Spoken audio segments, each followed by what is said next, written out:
Work with me on an embroidered baseball birthday shirt. So now I'm just cutting around the applique of the number 3. I use this fabric right here. I think I got this from Joann's. It's not a solid blue. It's kind of have a ocean look of it, and that's why I bought it, because I was going to use it for like an ocean applique. It's backwards, I know, I'm sorry. But yeah, you can tell it has like some, let me turn on the light. That would be good, wouldn't it? Woo, there we go. It has some, I don't know, not texture, but so you can see there's different variations of blue in the fabric. I thought that was cute. So now, I already did the name that I wasn't on the video, but now we're going to do the baseball mitt. So follow me there. So I'm going to stick this back in the machine, my 6-needle, rather 6-needle embroidery machine. And now it's going to do the stitches around the number 3, the set stitches.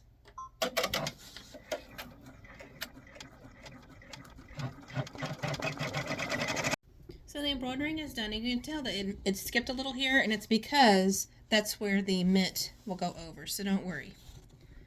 It is perfectly fine, and Brilliance does skip, knowing that there's going to be something over that, so it doesn't embroider over it. It's like a waste of thread stitch. So here's your placement stitch. It's going to show you where your mitten is going to be, where your mitten fabric should be.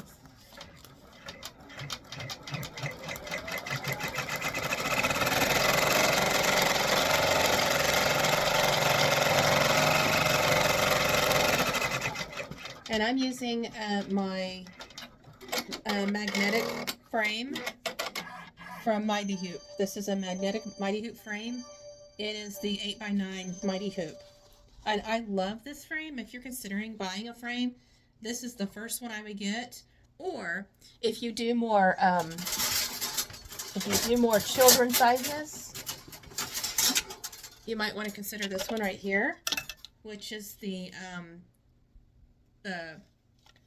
5x5 Mighty Hoop. Children's size, great for monograms, like on a chest monogram, or a children like onesie size shirt. So I'm going to put my material here, and I make sure I do cover my placement stitch area. Put that down, press start, and now it's going to do the tack down stitch, with tack down your fabric.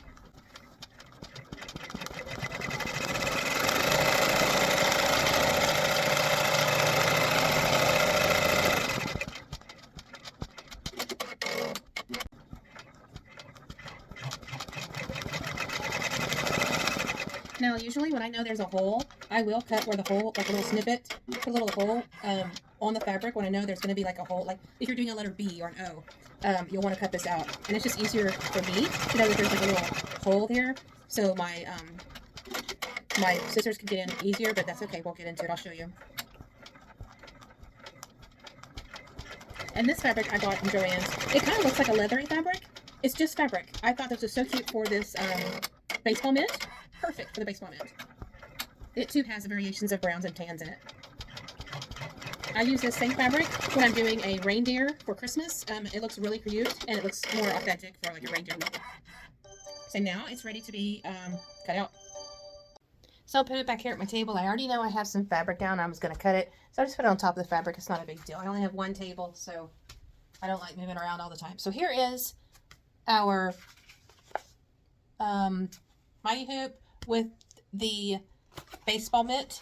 And what I do when I try to get the holes in the middle, I will kind of put my hand underneath it and raise it up a little bit right where that area is, and try to get in there and cut a little snip. But you want to be very careful, because you don't want to grab your fabric. You don't want to get the shirt if you're doing this on a shirt. This is just going to be a sample. See, it's a sample fabric. But when you're doing a shirt, you don't want to go too deep, because you could be cutting into the shirt itself.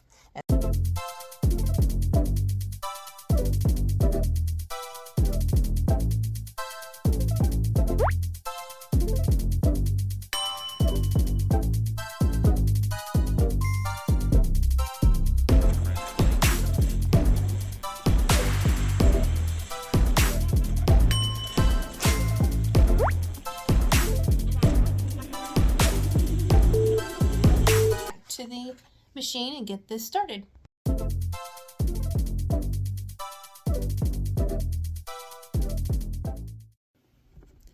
So now we're at the baseball tack down. We're almost done with this design. I think it's turning out so cute.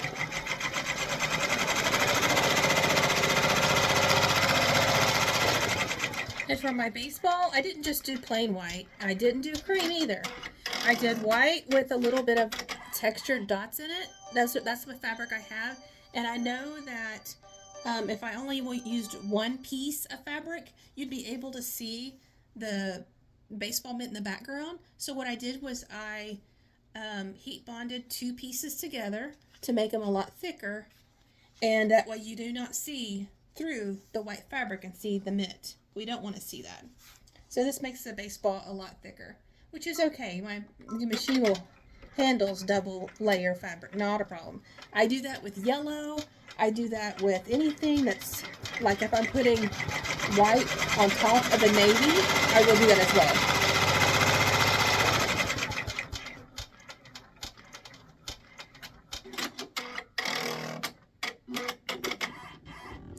So this is a simple cutout. So what I'm going to do, instead of taking it off the frame, I'm going to push, if you have a 6 needle brother, you can push this button right here. You see it? And then push this button right here. And okay, so the actual frame will come out a little bit, push out a little bit, so that way you can cut your fabric. I like this feature. I don't use it a lot. I did for a while. I was using it quite often, but then now I realize, I see that, or I hear my actual, what do you call this, frame holder, I'm sure there's a significant name, an actual name, but it's squeaking now every so often when it moves. I don't know if it needs oil, because I recently had this machine maintenanced no more than 2 months ago, so I'm not sure why it's squeaking now. And the only thing I can think of is I was using the tray, the tray option where the tray comes out a lot at the time, and now I've not used it as much. But maybe it'll do it when I push this tray back in. When I push the button, you push this button right here to push it back and click OK. It didn't squeak. Okay, well, oh well, sometimes it squeaks. So now we're going to satin stitch it around the baseball.